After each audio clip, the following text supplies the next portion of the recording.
this is a day a lot of people might have thought would never arrive. I wanted to do this quick stream to let everybody know that tonight's regularly scheduled broadcast of More Pain has been preempted, and it won't be happening tonight. We're going to do More Pain tomorrow. Mike Moore from True Pundit was waiting for some additional information from the FBI, and he's going to have that for us tomorrow night. More Pain live, but tomorrow during the day, I will be in federal court here in Richmond, Virginia. I don't know if I've ever been to Richmond, Virginia before. I can't say that I wanted to come here, but I have spent all day on a train. It was like a 6.5-hour train ride to get here.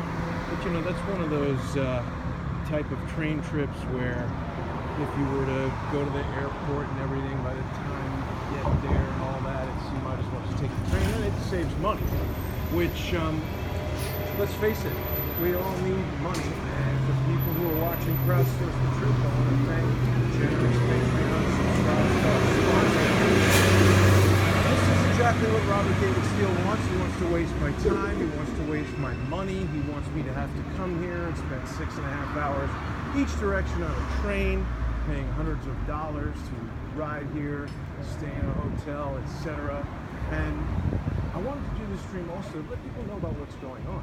I haven't spoken very much in a while about Robert David Steele's fake lawsuit. And even though it is happening in a real federal court with a real federal judge, it's based on false claims. It's based on manufactured nonsense that Robert David Steele and his cohorts put together. And the thing that's crazy is that I am now in possession of evidence that just leaves no doubt that these allegations were not just incorrect, they were made up.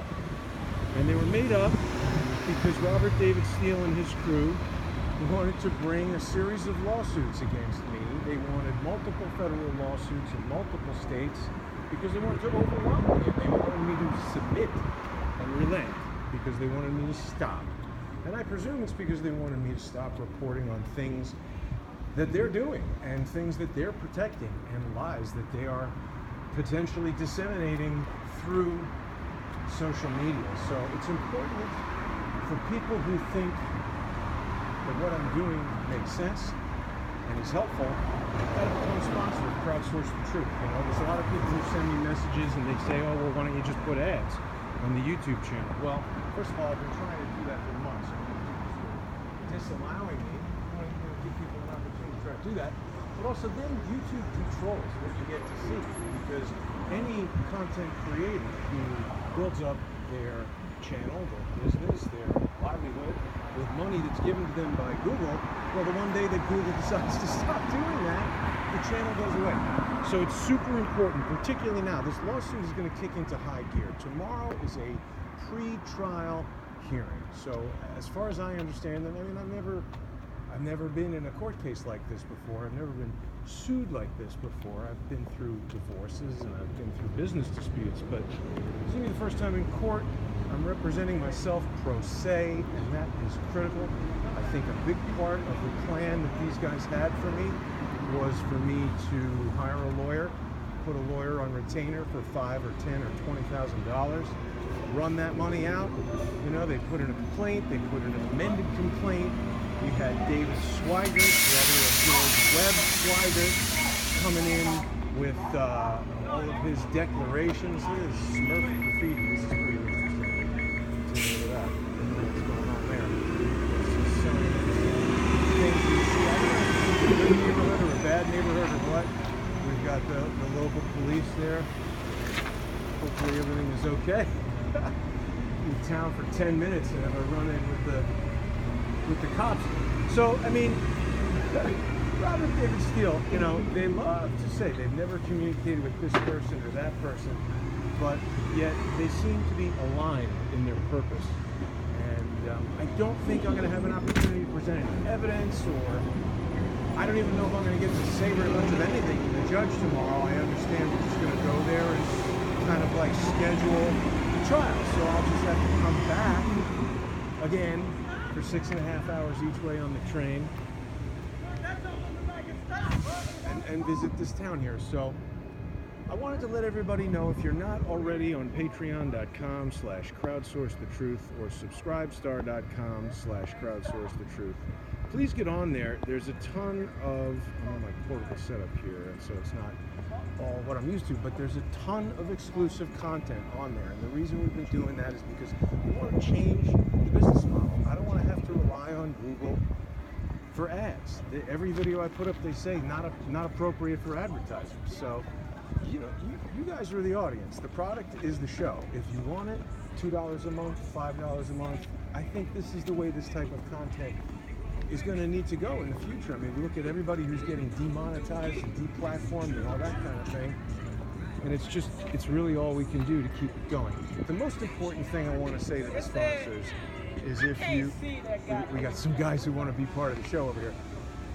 If people think that Robert David Steele is right and that he should sue people who say that he's misrepresenting facts, and instead of presenting evidence, here's an excellent question for Robert David Steele and his attorney, Stephen Biss. Robert David Steele has claimed that he wrote 85% of the NATO open source intelligence handbook. Retired 4-star Army General William F. Kernan says not only has he never heard of Robert David Steele, but the claim on its face is ridiculous. William F. Kernan was the commander of NATO's SAC plant at the time that book was written, and his face and foreword are in the book, the general's picture. Now, could he be wrong? I suppose he could, but he did not equivocate at all. He did not say maybe it's possible. He just said it's ridiculous flat out. So that gives me good reason to believe that Robert David Steele has lied to us about that. Robert David Steele, he's also told us that, it's hard to remember all the things that he's told us, but I don't understand why his lawyer wouldn't just send me a cease and desist letter along with their evidence and say, apologize, here's the evidence, instead of bringing an $18 million lawsuit, wasting the taxpayer money of fine citizens here in Richmond who have to pay the employees of the court to process David Swiggert's nonsense, Robert David Steele's nonsense, Stephen Biss's nonsense. Stephen Biss is not following the rules of federal procedure. He was admonished by the judge. I was too, but I'm obviously not a lawyer. I don't know what I'm doing. I'm trying my best. I don't know what his excuse is. So there's a lot of people making YouTube videos and doing blogs about what's been going on in this case, but I haven't seen too much of that as accurate. It doesn't seem to really reflect what's going on. It seems to be kind of promotional material for various people who like to antagonize me all day.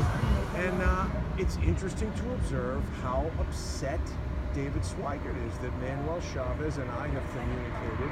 Manuel Chavez, I never thought he and I would be able to communicate calmly and peaceably, but we have. He's shared information with me. He shared some emails that people are going to find very stunning. I've asked Robert David Steele's lawyer, Stephen Biss, if he can explain the relationship between himself, Stephen Biss, Manuel Chavez, Stephen Biss's wife, Tanya Cornwell, Thomas Schoenberger, and Robert David Steele, because it seems to me like they were all in communication. Money was changing hands, and they have had constant, regular communications about things they intended to do to me and to crowdsource the truth. So we'll see if the judge is willing to listen to any of that tomorrow. If not, it'll certainly be in evidence when we go to trial, which could be pretty soon. We'll find out tomorrow. So I'll have another broadcast to let everybody know what happens in court. I really do need your support. If you want to see Crowdsource the Truth continue and carry on, please become a sponsor. Tomorrow is the 31st, and for whatever reason, that seems like the last day of the month, a lot of people leave Patreon. I think it might be a technical thing having to do with credit card processing, but don't leave. You gotta stay. Got a lot of good content coming. Next week, we're going to be starting a new exclusive subscriber-only show with Dr. Corsi. And we've got the Moriartys on there. We've got Kevin Shipp on there. We've got Mark Payne. We've got Ole Damagard. We've got David Hawkins. It's tons of exclusive content. It's a great deal. Get on there. $2 a month, $5 a month.